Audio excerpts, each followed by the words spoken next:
We have some major updates on the longest tenured Toronto Raptor in Chris Boucher, who is an impending free agent this upcoming offseason and had a very interesting year last year. Of course, the Toronto Raptors moved in a younger direction in a rebuilding year, gave a lot of run to guys like Jonathan Mobo, to Jamison Battle, to see what they have in those players, especially during the back half of the season. And that led to Chris Boucher getting outright benched by this squad despite having a really productive season when he was actually out there on the basketball court. And now, as an impending free agent, there's a lot of question marks about whether or not he'll be back because the Raptors did trade for Brandon Ingram, are looking to be competitive next season. So Chris Boucher, in terms of timeline, starts to fit in a lot better next year than he did last year, but there's a lot of new updates that have come out in regards to how the Raptors are feeling about Chris Boucher and what the predictions are in terms of NBA insiders about Chris Boucher's future with the Toronto Raptors. Because, of course, he is a fan favorite, and he's a guy that, frankly, I want to just bring up the fact he was great last season. Yes, he's 32. Yes, he's a bit older than our core,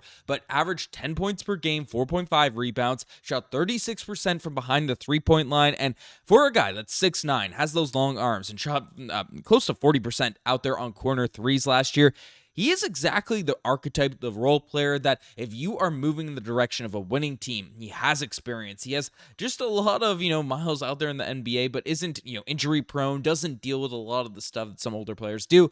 Chris Boucher is the perfect kind of fit, some would argue, in terms of what the Toronto Raptors are trying to do next year. But as we've seen, the Toronto Raptors last season did not give him a ton of run. And you see the game logs for Chris Boucher basically following the 50th last game,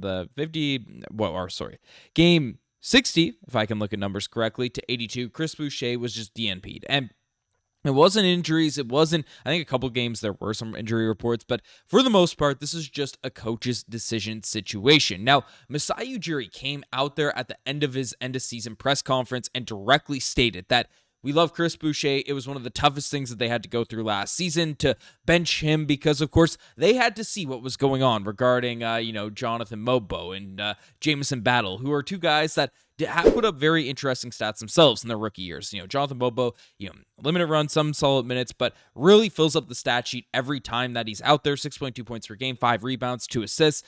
Showed some upside out there as a three-point shooter. He's not a good three-point shooter by any stretch of the imagination right now, but even though he's 23 years old, still a rookie, still has a lot of room to grow. And then Jamison Battle at that forward spot, right, really knocked down threes at a high clip. The percentages dipped a little bit when he shot at a high volume, but when he was shooting on a lighter volume, it was close to the mid-40s in terms of three-point percentage and 50s, in terms of corner threes. Last season, 7.1 points per game, and 2.7 rebounds. So there's a lot of decisions that have to be made. And as you can see as well, the Toronto Raptors impending free agency situation, we have PJ Tucker, who didn't report to the team last year, and Chris Boucher as our main money that's coming off the books, as well as, Garrett Temple. So what's going on? Because the Raptors are a team that in the NBA standings were not competitive. And what's happening? Well, basically, reports are coming out here now that he probably belongs to a contending team. But Boucher, who went to high school in Quebec, is at home with the Toronto Raptors and is the lone remaining player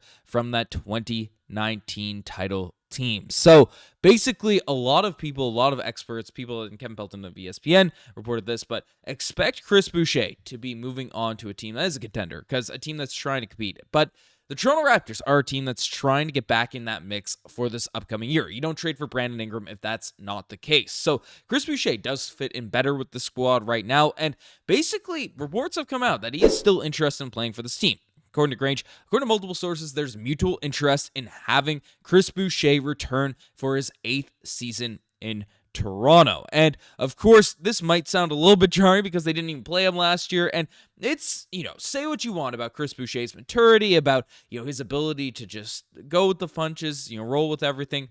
Having your GM, your coaches just bench you during a season in a contract year where you are, in the prime of your career still. This is the opportunity. Of course, he might have a lot of longevity and we'll see how he goes. But at 32 years old, this is your last golden opportunity for a prime contract in the prime of your career. So having your organization completely outright bench you in the back half of a year, unless there's a deal already in place, unless there's something going on, you don't really have mutual interest and stuff like that coming out if that's not the case. So That's the first thing. That's the part of this that I find very, very interesting in terms of the mutual interest. And basically, Chris Boucher said himself, I have a great relationship with the Toronto Raptors, so we'll wait to see what conversations are going to have in the summer. He said that in his postseason presser. So that is, at the end of the season in an interview. So basically, we are in a very interesting spot with Chris Boucher because, of course, there's expectation around the league that Chris Boucher will be moving on to a contender like the Raptors. I think will be more competitive next season. Contender is very much a different word,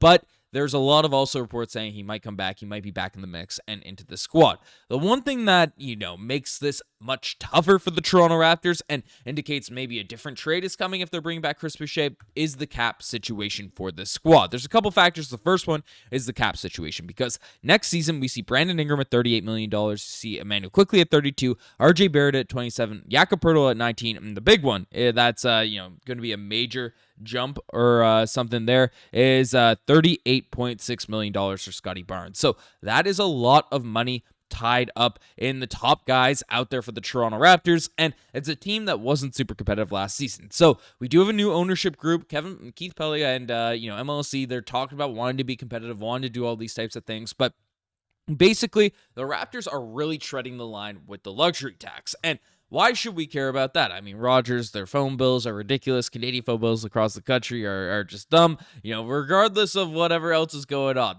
the phone bill industry is rough, and they're making a ton of bread. Why do we care about them making money? But the new rules across the NBA is that if you're over the tax for multiple seasons in a row, then basically you get a bunch of restrictions thrown on top of you. So that includes, draft picks being withheld at the extreme cases, the minimal flexibility in terms of trading for a mid-level exception, different things that make it a lot tougher for you as an organization to actually make moves to improve the roster. Not just, the ownership groups who are trying to make money, do get hit with hefty penalties. So Chris Boucher, essentially signing him back to this team would lead the Toronto Raptors unless, he's signing a minimum or something stupid like that. Chris Boucher is going to get paid in the 8 figures, I'd imagine, for next year. And basically, the Toronto Raptors do commit to that deal. Without other moves happening out there on the roster, the Raptors would be in that luxury tax area. So that's where things get very, very tricky with Chris Boucher because, of course, I want to see him back. He's a great basketball player. He would help with winning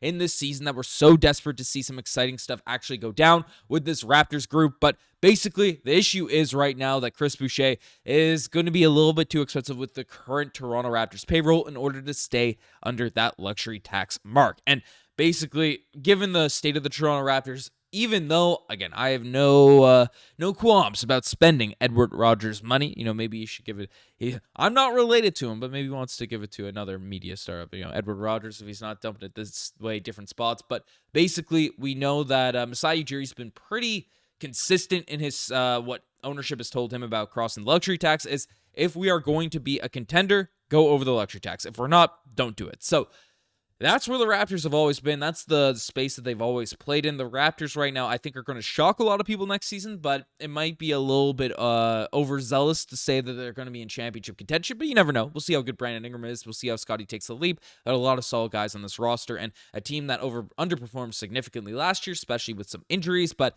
new look, tooled roster next season. We'll see how things shake out, but let me know what you guys think about the future of Chris Boucher with this Raptors organization. You guys have the best thing as far. Subscribe to the channel if you guys haven't already. Anyways, I'm signing out. Cheers.